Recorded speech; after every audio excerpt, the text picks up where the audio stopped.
So, guys, had a little catch up there with Bailey Heinrich. He's coming into LS Sprint Cars. Can't wait to see him get into it. He presents his gear absolutely beautifully, like top notch. As we get into it, you'll hear like throughout his business and his training and stuff like that. As a panel beater, it's all about cleanliness and having stuff labelled and ready to go. So yeah, they're a pretty top tier operator. So yeah, can't wait to see them get into it. And yeah, I know he's a gasser as well. So yeah, should be good. And yeah, can't wait to see him get in the track. So yeah, hope you like this chat that we have, and don't forget to like and subscribe.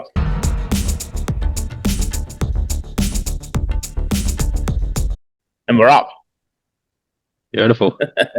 Bailey, mate, thanks for your time. I know you're busy. You got your businesses running and you got young family and everything. Appreciate it. That's all good. Thanks for having me on here. So yeah, it's all good. So the LS Sprint Car, you've got it up. It's running, ready to go. Yeah, we had a big weekend in the shed 2 weekends ago now. So yeah, it's all running. It's been sitting there since before Christmas, so we've sort of just stripped everything back and put it all into a new car. It's all in a new Triple X tall cage. So obviously, because I'm a bit taller than the last guy, so yeah, it's all ready to go.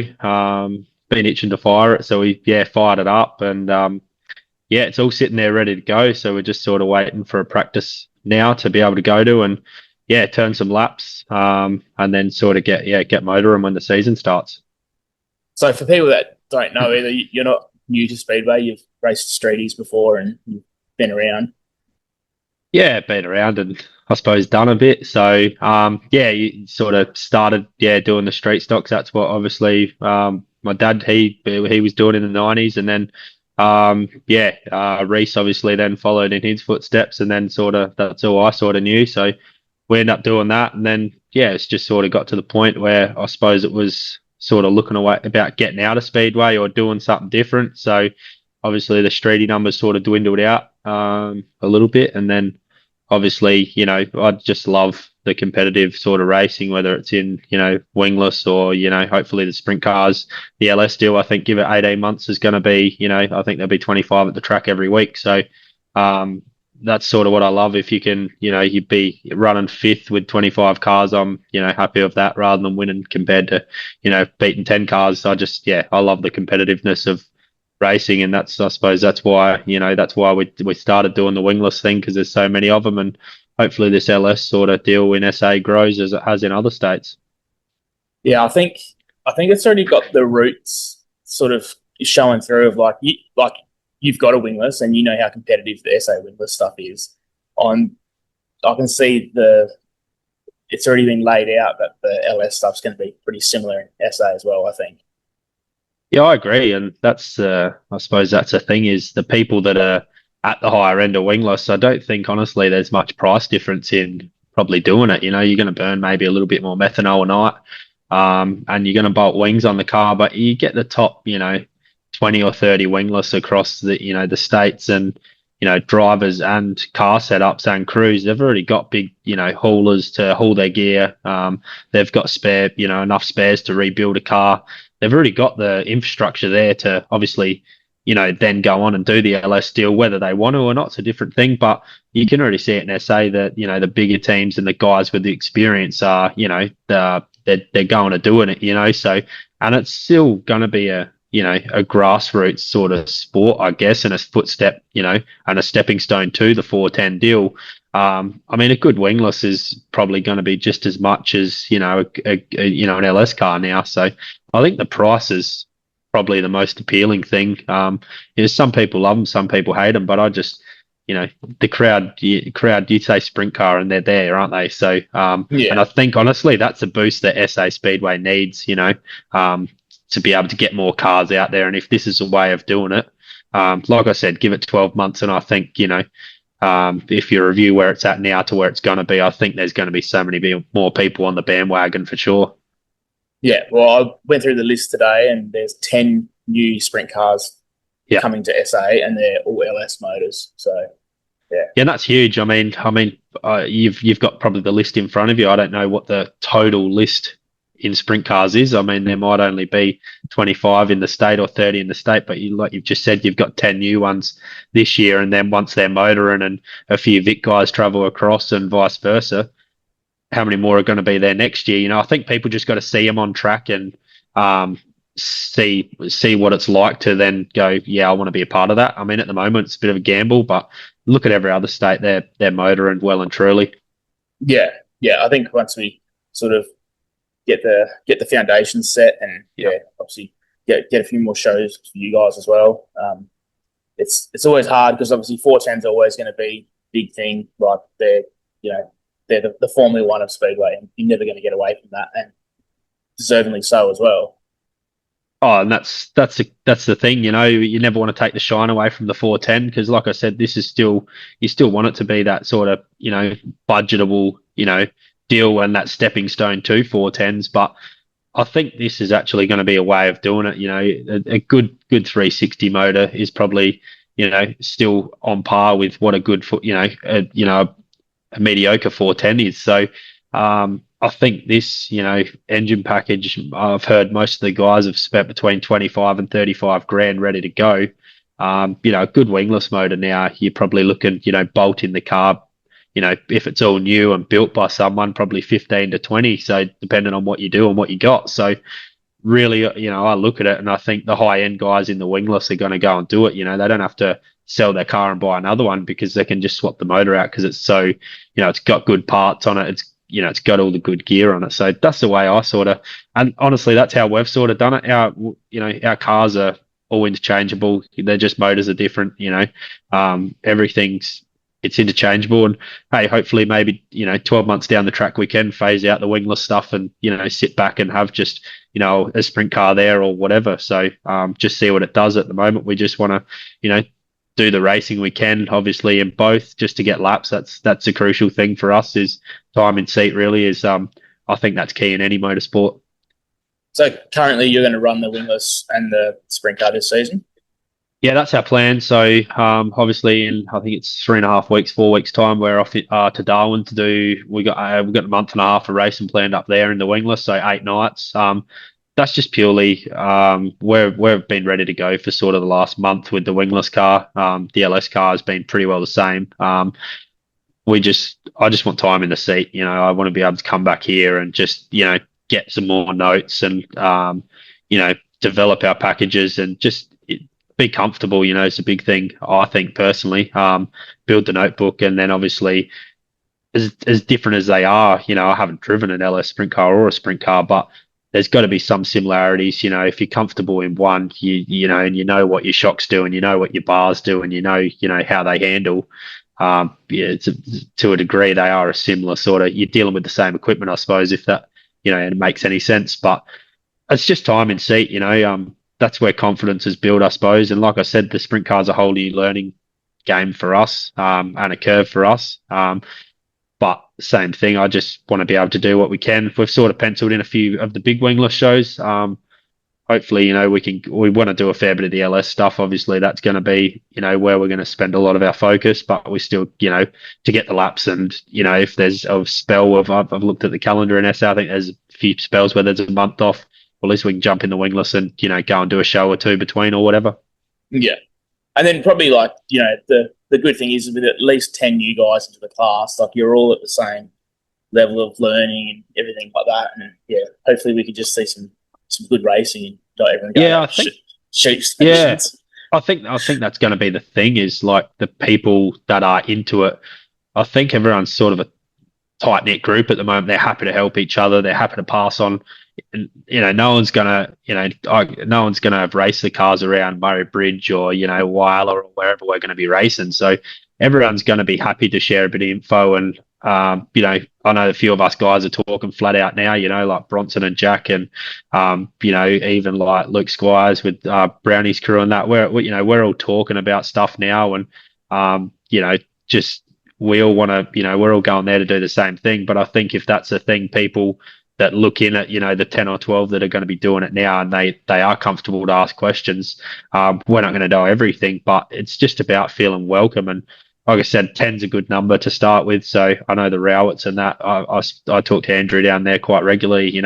And I know they're, really keen to get heaps of cars down there to help, their club and, also help, their less scene grow down there. So I think it is, it's kind of like the wingless. I suppose there's all them guys that sort of stick together. I think it's kind of like this. It'll be them guys that are all going to stick together and help each other. And, if one travels away, I'd say a couple will go, you know what I'm saying? So that you can all bounce ideas and, feedback off each other, I suppose, because everyone's, like you said, everyone's going to be learning. No one's actually done it. So, I don't think there's going to be anyone that's got more experience than the other in the way of, the way the cars are. So not in SA.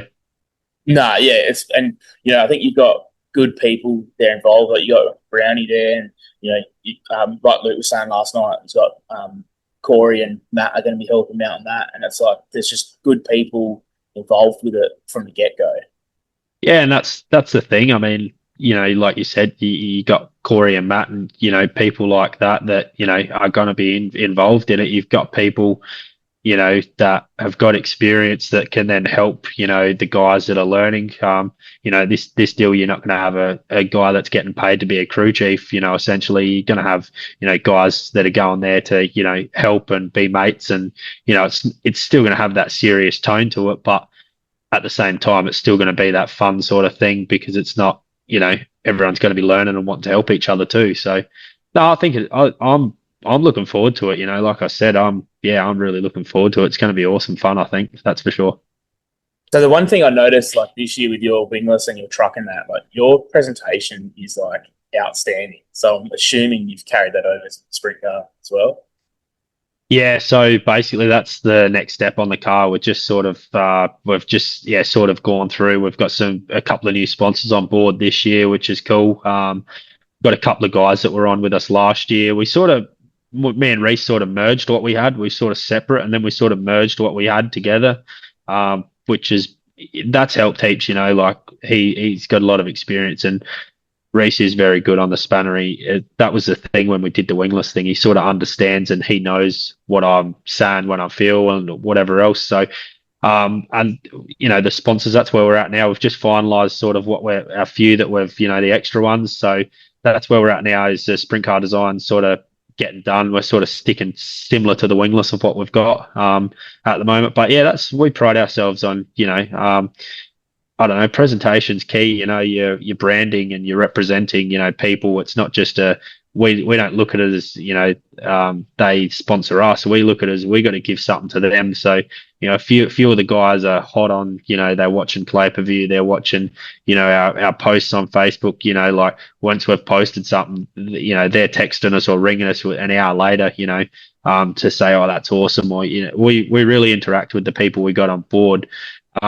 Because I mean that's a huge part of it is is having good people backing you because financially I mean it is a hit but yeah, presentation for us, that's one big thing that I don't know, I suppose you gotta really prioritize that. It's what represents what you're branding to, I suppose the world really. Yeah. Does that sort of stuff carry over from your businesses? Oh yeah, like I'm very fussy. Got a lot of OCD, so honestly, like everything's got to be clean and crisp and sign written, and I'm a big fan of tire shine and just making stuff, cleaning stuff, and like people will come into my workshops or reps will come through and they're like, far out, this is one of the cleanest crash shops we've been through, or and that's same with our race shed. Everything's there. Each car's got a rack of what's for that car, or our truck's the same. It's we're just sort of finishing branding and labeling and doing all that stuff. Everything's sort of got to have its place. I don't know. It's just being organised. I don't know. I like to be organised. I like to know what's going on. And, in the heat of the night, if you've got everything organised and everything's branded and, people know where it is, or if you're in a rush, it just makes things easier. So, I don't know. I'm just super fussy, and that's the big thing, like the three cars we got sitting in the shed, they're all the exact same. Everything's the same. They've got to be the same and it's the same to work on. You know what I'm saying? So, I don't know. Presentation's everything. I believe, if that's sort of a bit of success behind what I suppose we do, as a business and as a race team. So are you a spray painter or a panel beater? Panel beater by trade, yeah. Yeah. So just sort of it was one of them things, sort of when I was growing up, everyone sort of said you can be a spray painter and a beater. Sorry, you can be a spray painter first, but you won't really learn how to panel beat. So, and then I sort of did my trade, and then I just sort of picked it up and started painting stuff, and then before you know it, here you are, you're painting cars, and yeah. So nah, it's I don't know. It's probably where I get my finesse for being fussy and all of that for is every car you repair it, and when you're painting it, you can see what sort of job you've done straight away off the gun. So I think that's sort of where it comes from. Yeah.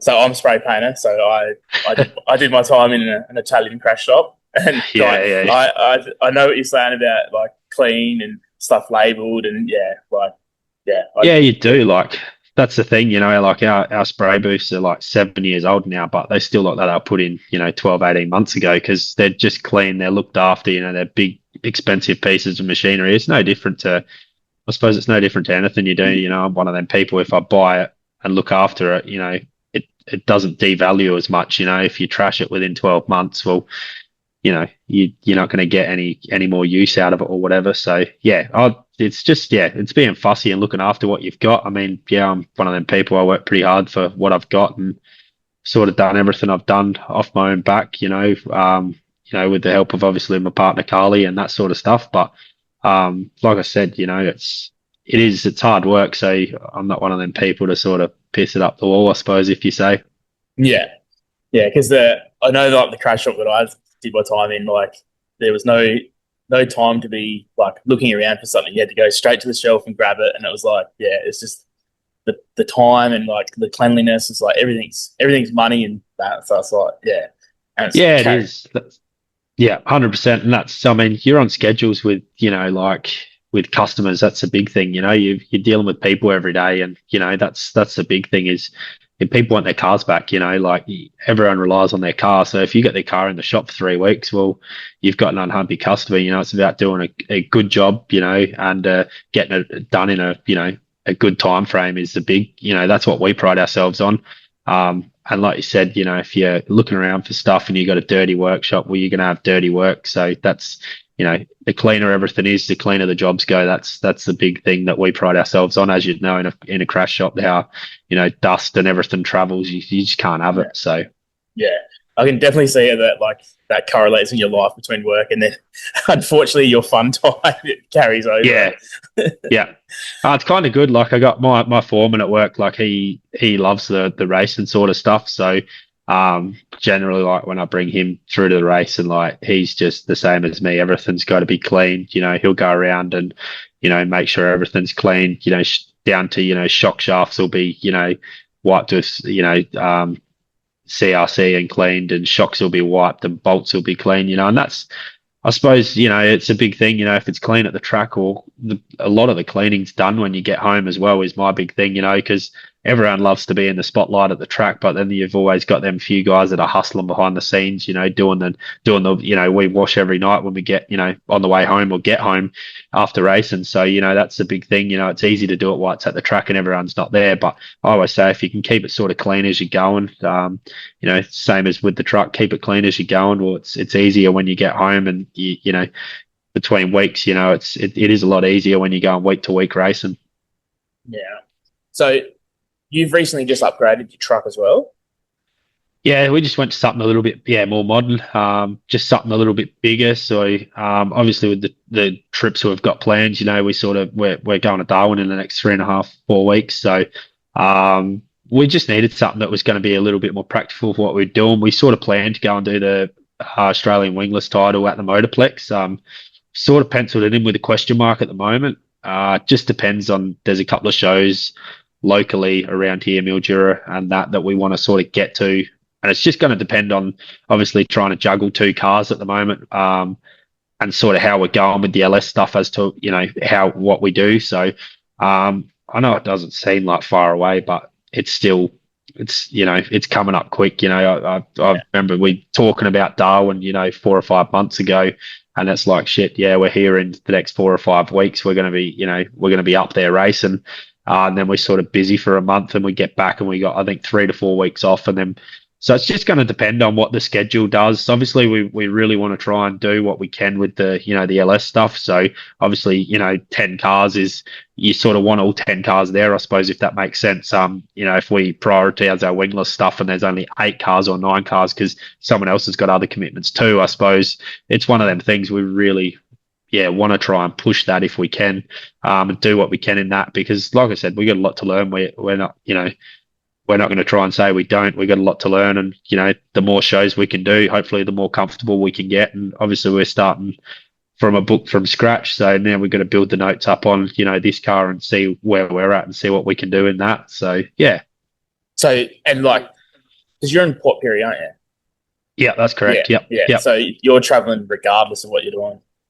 Pretty well, and that was a big thing for me. Is like, people are like, you're crazy going to Darwin. I'm like, well, I look at, I just put 10 grand out there as a figure, and I look at what 10 grand in traveling does for me. I'm like, I can, put 5 grand's worth of truck fuel in and go to Darwin, and then 3.5 grand's of flights is what we paid, and we can do all the racing up there and a bit of accommodation. But I can go from here to Mount Gambier to Simpson or something like that, and I'm still $1,000 a week, or $1,200 a week. So to me, that's the way I looked at it, which is appealing. Yeah, it's a bit of an upfront cost, but as well, it's quiet for us at the moment with all the cars. They're ready to go. A bit of sign writing's got to change on both of them, but like I said, we're ready to go. We sort of we built a new car after Reese's wreck at the SA title, so we built a brand new car that was a brand new Triple X car with all brand new parts on it. So and that car did I did 4 meetings in that. So, that car didn't really need much. As for the sprint car, it's all basically been sitting there ready to go. So, yeah, it is a bit of a drive. It'd be nice to have something around Adelaide or Malala. That'd be, we'd be there every week if we could. That'd be awesome. Like to Speedway City from me, it's an hour and 45 minutes, which is beautiful. You could run Wednesday night practices there or something, but hey, let's just see what it does. So, and like I said, all this, we'll try and do what we can. Weiler's the closest, so any shows they got on over there, we'll be definitely going to do them for sure. So, what's the bridge from Port Pirie? The bridge? Yeah, was that 3 hours? Up through the hill in the truck. Yeah, it's probably more so like 3.5. So, it's comfortable going there, but it's like the way home, by the time you wash and do all of that, it's like you're sort of stretching to, I suppose, do everything within the night. You only usually get home. We've done it a few times at 3:30, 4 in the morning. So it's not bad, but like I said, it is a bit of a hike, and that's what I mean. Like by the time we go there and back, the fuel you burn and the time you burn, that's you're already 7-8 hours on the way to Darwin is the way we look at it. So it's I don't know. It's just one of them things. When you look at it like that, it's it was an easy decision to go, hey, let's go and do 8 nights of racing.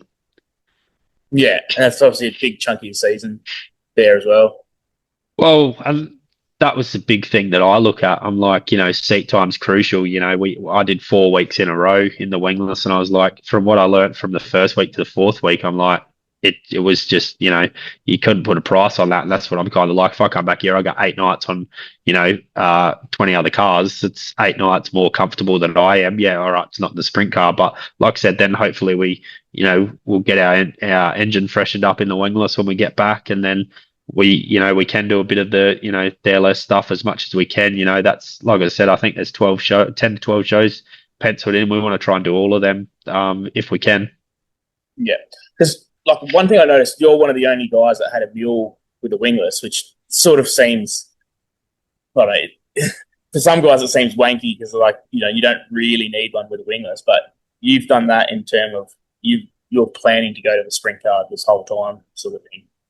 Yeah, well, that was basically just like like I said, I had the sprint car since December last year, so didn't really tell anyone. It was just on the down low. I mean, people queried the wings in the truck. I'm like, yeah, that's the plan. That's what we're going to do. The wingless is, just buying us time at the moment type thing, because we didn't know, was the LS thing going to be this year or next year? We don't know. And then everyone sort of got keen, and that's what it was like. That's when I seen the mule come up. I'm like, yeah, well, we're going to need one. Like, what's the alternative? And then there was talk that a few of the guys went up to Toowoomba, I think, or Sydney for the WoW series, and they were like, "Yeah, we needed a quad up there." I'm like, "Well, what's the alternative? You're going to need a quad or a mule or something." I'm like, I can't see how you can get around it. So that's why when it come up, I was like, "Well, we need one of these if we're going to do this sprint car stuff." And that's what I go back to. Everything's got to be set up and as it's got to be because it like you talk to any team with a mule and even the boys they're like far out. It's nice not walking up to the back of into the back of the truck 100 times at a race meeting. It's just all right next to us.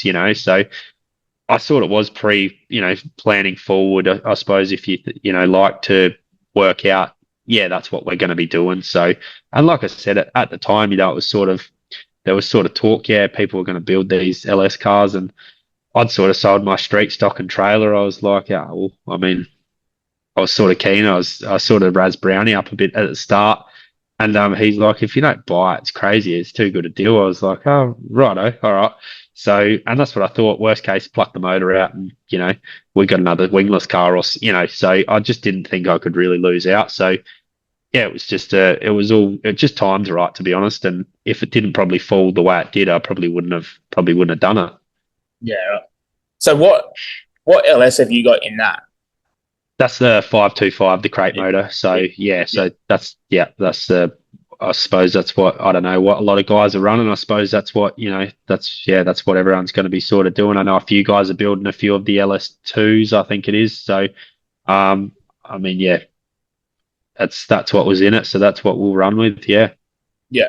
Yeah. There's a bit of not a big mixed bag, but there's a bit of mixed bag of stuff going on there. Like a few guys got LS3s and stuff, and yeah, there's a little bit of variety, but yeah, they're all pretty much around the same ballpark. So yeah, there's just the good thing is that you're still capable to go and build an LS3 to come and race this class, much like a wingless. Like there's plenty of guys that are in the shed building their own wingless motors, and this class has still got that capability. It's not that next level where you not to knock anyone, but you're probably not going to build a 410 in your shed. Like that's into a serious piece of gear by that point. No, and that's the thing. Like that's you talk to people and like you talk about what stuff's worth in a 410, and you wouldn't even attempt to do it, because if it goes wrong, you're not just reckon 12 or 1300 bucks worth of lifters and this and that and everything else. You reckon thousands, and that's the thing, you look at what rebuild costs are worth. You're not going to try and do it yourself because you put yourself 25 to 30 grand in the red with a 410. Some of the guys that buy these 525s will probably go, oh, once it's worn out, yeah, I'll have a go at building it because it's not going to go drastically wrong, and if it does, it's not 25, 30 grand. So yeah, like I said, I just, I think I can't remember what they were, but I think they're like $19,500 for a brand new motor in a crate. Like that can do, I've watched a few videos from KRE with Kenny and that, and they're like 3 years, you won't have an issue. It's like, that's crazy. Like that's cheap, that's $100 a night, engine maintenance. Like that's, put good oil in it, good filter on it, and good plugs in it, and make sure your fuel's clean. Like that's cheap. I just look at that and I'm like, that's cheap to go racing. Yeah, that's where like we were saying at the start, like for the higher end wingless guys, from what some of them have told me, by the time they drive for the track, as long as they don't tip the sprint car over and end up having to put a set of wings on it, the running costs aren't going to be greatly different from what they're already doing with their wingless package. Yeah, and that's correct. Like, the Australian title at Mildura for the wingless was a big eye opener. Like, there's, you go around and maybe 5 years ago there was a few guys that were really doing it. They did have very, very good gear compared to what everyone else had. But now you sort of look and there's 40 or 50 cars in the wingless, that are, probably be capable. You could flick the motor out of the wingless and put, wings on it and a 525 and they'd be racing sprint cars. And that's what I think's going to happen. If your wingless motor blows or you need a rebuild, I seriously think guys are going to think about just doing it. There's already people that are talking about it behind the scenes, or when there's more out there, they become more readily available, don't they? So who's to say, a couple of guys might stick at it for 2 years and then they go to 410. Well, then more motors come readily available, don't they? So I think that's why, you look around and you look on all the, the marketplaces on sprint cars and that there's wings and all that, you can buy wings all the time, the good second-hand ones that, because someone's going from a dish top to a flat top and, to get into it, it's not stupidly dear. I don't think, unless you're going to hang it off the catch fence every week and you reckon, 2 or 3 wings and, this and that. I don't think they're stupidly different in cost. Like you said, few of the high-end wingless guys are putting, valve springs in them every 5 nights and, doing this and that. And, when you start adding that up, it does add up pretty quick.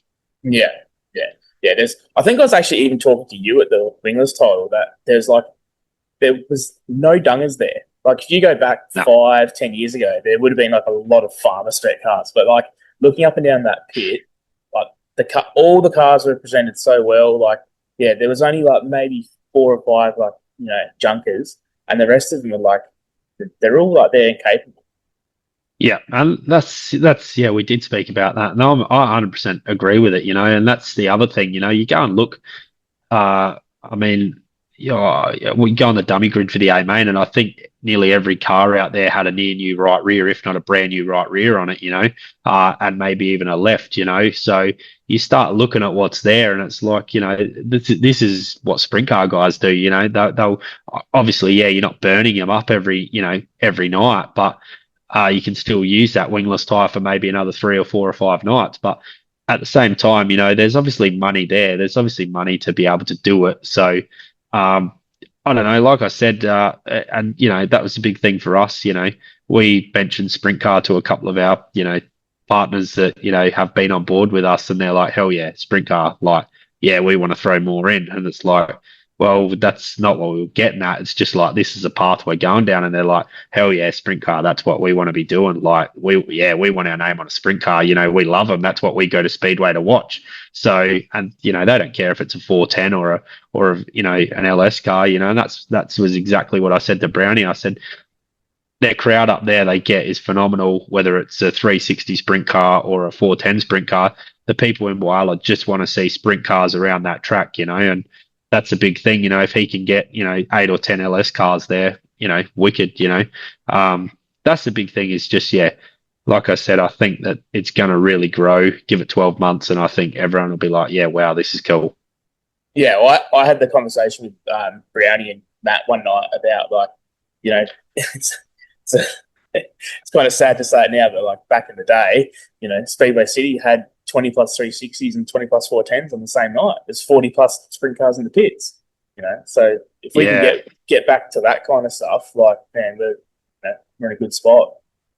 Yeah, I think so. And like I said, there's going to be guys that are going to be starting out in these they're going to be capable to drive a 410. There's no doubt about it. Whether the budget's there, well, who knows? But, like, that's the thing, at the moment, I suppose the recognition of, people are going to get recognized in these cars, and I suppose that's to financially go and outlay and get recognized in a 410 is probably going to be harder. But there's going to be guys that can drive these things good, and there's people in other states with money. Who's to say they won't fly them in to drive a 410 for a meeting, after they've got a couple of years experience, So, like I said, I think it just opens up a whole nother avenue, and a stepping stone into 410s. Yeah, because, like if you're being, honest about it, probably the reason why these 10 new LSs are there is because of the budget. Like, I think everyone who's coming into it is capable of driving a 410. It's just that budget and that next level is just, it's either not there or the extremities of it. And that's exactly what it is. It's like I said, it is the funding of it. Like they do. Any race car costs money to get to the track, and then you go in the back gate as a team, and it costs money. And the expenses and then the damage. So I suppose it's one of them things. If you wreck a car or a set of wings over the night, well, at least you haven't just had to do $2,500 or whatever it is of engine damage as well. Like in engine wear. So I suppose, yeah, I think that's exactly right. That's why these things are, there's a couple of guys out of the higher end of wingless that are like, I spend this now. It's no different. It's probably going to be Yeah. cheaper and, less work for me because I don't have to put my valve springs in or I don't have to do this or, so like I said, I think I'm pretty confident give it 12, 18 months and there's going to be I think you probably will have 20 cars in SA. Well, I hope so for everyone's sake that's already doing it. Because I think the like a good comparison is guys from modified sedans, instead of doing 20 to 30 shows a year in a modified sedan, some of those guys have gone to a super sedan with the LS and now they're just going to run 12 shows a year because it's going to be the same running costs, but they get to go, okay, they're not going to do as much racing, but they're going up a class. Right. So it's, I think that's sort of where the LS stuff's going to be at compared to wingless. Yeah, and that's a big thing, isn't it? Like a good modified now. I mean, I wouldn't even like to know what they'd spend on the motors on them things. Far out, they scream, they sound good, but it's like, geez, when you're doing that, they cost money. It's the same as a 410 motor, isn't it? They cost money. Yeah. So whereas like you said, you go and if you've got a good ear, you can go to the track and you can hear a built KRE super sedan motor versus 525. But if you look at them on the track, they don't actually really go any different. So you just got to look at the Pasco. The Pasco boys, they've been doing wicked in with the 525s, and a fair few others are going over off the built motors to these anyway. So, and like you said, just do your 12 or 15 shows a year and do that for 5 years, and you still probably haven't even got halfway through its engine life. So, Yeah. like you said, and hopefully for the super sedan's point of view, that does happen. I know a few guys that are going down that path, and like you said, hopefully then a few guys in SA might jump on the bandwagon too. And that's we looked at that path, to do super sedans. The only thing that turned us off of it was the car count here, and it's like, like I said, I love love winning, but also I love running fifth out of 20 cars every night. It sometimes gives you more satisfaction is the hard work and knowing that, yeah, we've still got something to work on because you don't really know where you're at if you're winning against five cars or, four cars or whatever it is. So, yeah, let's hope that can build as well with this new engine package they're allowed to run. Yeah. And then like the top three cars at the sedan title were all LSs. So Yeah, which it's just weird because the super sedan guys, they don't have any of this like LS stuff that goes on in the sprint cars. There's always dramas in sprint cars with the LS stuff. And it's like, yeah, we just need to get over it and let's move forward and yeah. Yeah, I think so. Like, I mean, and that's what I said. Like these motors, like super sedan guys are using them. Some of the late model guys are using them. I seen like Warren Oldfield the other week. I think he had 3 or 4 different 525 motors for sale with different lap packages. I'm like looking at them. I'm like, they're cheap. Like you nearly just buy one to put under the bench in the shed for when yours is worn out. Like I'm like, they're cheap. And that's what I'm saying. They're becoming readily available, and I suppose that's the thing. The more classes that are using them, there's going to be more out there for sale secondhand. Like I said, you look at them, I don't know 100% off the top, of my head what they cost to, have them done. I think it's around the 35 grand mark, all bolted in a car running. But the motor itself is pretty cheap, and like you said, if you can buy it readily, they're readily available secondhand. It's more appealing for someone else looking in at the budget difference is what I see. Yeah, definitely. Yeah. I'm hoping because like I think that the LS has seen a resurgence in the super sedans. Like, you look at how many are out there and guys are saying they wouldn't be running super if it wasn't for the LS. So hopefully we can see a resurgence and new people come into sprint cars using the LS. Yeah, and that's the thing, like supers, I mean, they're an expensive car, like I think you're like 60 odd grand for a roller. So that's what I mean. You have to go and put another 80 grand's worth of motor in it. It starts to become pretty dear. You buy a brand new car and it's 60 grand and you put a 30 grand motor in it. Well, you're still out there for, less than 100 grand versus 140 grand and you're going to do twice the amount of laps. So, and not Yeah. have to service, not have to service the motor with an engine builder. So, that's where it becomes more appealing. It's like the LS thing with the sprint cars. So, I mean, yeah, I get the bit of, there's a bit of camaraderie in it at the moment with, 360 and LS and rah, rah, rah. But it's like, yeah, if anything, it's helping the 360 guys. And when their motors are, up for rebuilds, instead of spending 25 grand, they might go, hey, yeah, I might just bolt one of these in. They go good, they're just as even or, they're pretty well the similar same or whatever. So, Yeah, I hopefully that's the way it goes. Yeah, I'm hoping we can get past that stuff real quick. Yeah, same. Yeah, That's over and done with, and yeah, and just yeah. I'm not fussed if it's 360 LS, whatever. Like, let's just nah. just go. Like, Let's yeah, just more cars on track. That's a big thing. Like, and that's what I say. I mean, I don't know. I don't really know. I don't know. A lot of 360 guys are running 410s and they just come back and do the big shows. But that's what I mean. Like they, they might not want to run against 10 beginners in SA. The 360 guys, they might just be like, oh, well, I'm only going to be the only 360 out there, and I'll probably lap them 4 times or whatever. But that's the thing. It might just be the 10 or 12 and in-state cars that come over. So like I said, hopefully it just all sorts itself out within sort of this season, and then, like I said, you just want more people in it. That's the big way I look at it, and that's I'll be helping whoever I can to try and grow it if we can. Like you are, and the Sprint Car SA guys, and in other states they're really trying to promote it.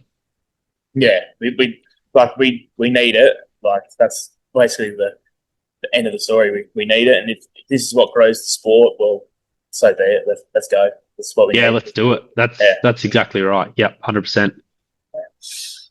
Well, I reckon we end it there, man.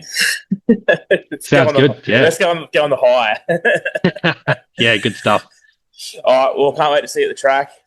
Easy. Yeah, I'm sure your car will be gleaming and well presented as all your stuff is. So, yeah, Yeah, no, that's the plan. It's yeah, looking forward to it. Yeah, really, really looking forward to it. So, like I said, it's going to be anyone's sort of game at the moment. It's just going to be, learning for everyone, and there's a good group of people in there, and there's, even with the younger, I suppose I'm still young, but there's even the younger, dirt carters and everything that are coming into it. They've got good families, and good experience around them. So, I think it's going to be good. There's a good variety of people in there that are really going to help push it in the right direction. With you guys.